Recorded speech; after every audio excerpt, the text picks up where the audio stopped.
మహేష్ గారు మీ దగ్గర నుంచి స్టార్ట్ చేస్తే ఈ రోజున ఇప్పటికే ఇన్ఛార్జీలు మార్చేటువంటి కార్యక్రమం మొదలుపెట్టారు. 11 చోట్ల ఆల్రెడీ మార్చారు, ఇంకో 40 చోట్ల మార్చబోతున్నామని చెప్తున్నారు. కానీ మీరు ఎన్ని మార్చినా, అవసరమైతే 151 మందిని మార్చినా కూడా మీరు గెలవడం కష్టమే.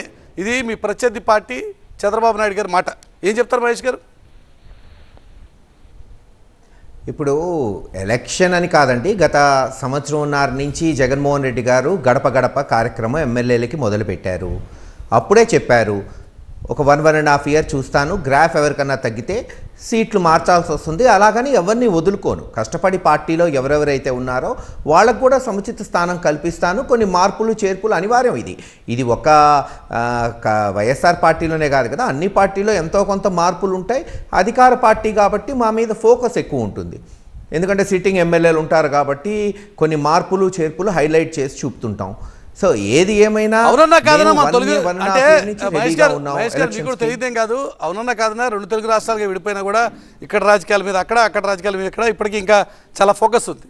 తెలంగాణకు సంబంధించిన వరకు ఇక్కడ అధికారంలో నిన్నటి వరకు ఉన్నటువంటి బీఆర్ఎస్ పార్టీ ఓడిపోవడానికి యాజ్ ఇట్ ఈస్గా సిట్టింగ్ ఎమ్మెల్యేలు కంటిన్యూ చేయడం ఒక కారణం అన్నది ఇప్పుడు విశ్లేషకులు చేస్తున్నటువంటి ఒక విశ్లేషణ. ఒకవేళ మార్చుంటే కేసీఆర్ గెలిచుండేవాళ్ళు ఇట్లాంటి ఒక చర్చ నడుస్తుంది. కాబట్టి ఆ పరిణామాలని కూడా చూసిన తర్వాత మీరు కూడా కొంత జాగ్రత్త పడే ప్రయత్నం చేస్తున్నారా?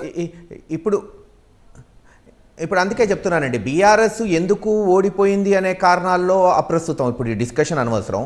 బట్ జగన్మోహన్ రెడ్డి గారు 1.5 ఇయర్ క్రితం మాకు ఎప్పుడైతే గడప గడప ప్రోగ్రాము జూన్ 2022లో మొదలైందో ఫస్ట్ మీటింగ్లో చెప్పారు, ప్రతి ఇంటికి ఎమ్మెల్యే పోవాల్సిందే, మనం క్షేత్రస్థాయికి పోయి ప్రజల్ని కలుసుకోవాల్సిందే, పథకాలు తెలియజేయాల్సిందే, ఇంకా వాళ్ళకి అవసరాలు ఏమున్నాయో తెలుసుకోవాల్సిందే.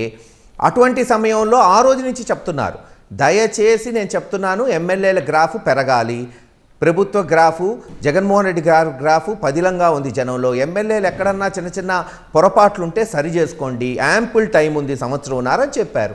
దానికి తగ్గట్టుగా కొన్ని మార్పులు చేర్పులు కుల సమీకరణలు ఉంటాయి.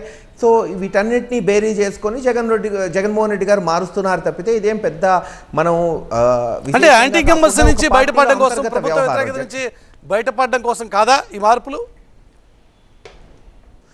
యాంటీ ఇన్కంబెన్సీ అని ఎందుకు అనుకుంటారండి? కొంతమందికి ఎమ్మెల్యేలకి అక్కడ పొసక్కపోవచ్చు. ఇందాక నేను చెప్పినట్టు కుల సమీకరణలు మార్చచ్చు, కొన్ని కులాలకు అవకాశాలు ఇవ్వాలని ఆలోచించవచ్చు. గత ఎలక్షన్స్లో మేము వీళ్ళకి ఇచ్చాం, ఈసారి మెరుగైన ఫలితం రావాలంటే ఇంకోళ్ళని పెట్టచ్చు. సో ఆ రకంగా కూడా చూసుకోవచ్చు కదా. యాంటీ ఇన్కంబెన్సీ ఒకటే వేసుకోకుండా ఇంకాస్త మా యొక్క కార్యవర్గ నిర్వహణ కానీ ఏదన్నా పెరుగుపరుచుకోవడానికి లేదు. ఇందాక నేను చెప్పినట్టు జగన్మోహన్ రెడ్డి గారు ఇప్పటికే ఎస్సీ ఎస్టీ బీసీ మైనారిటీలకి బ్రహ్మరథం పడుతున్నారు క్యాబినెట్లో, గతంలో ఏ ముఖ్యమంత్రి చేయలేదు కదా, 60-65% ఇస్తున్నారు. సో అటువంటి కోణంలో ఇంకాస్త హెచ్చుగా క్షేత్రస్థాయికి పోయి పరిశీలించుకొని మార్పులు చేర్పులు చేస్తున్నారు.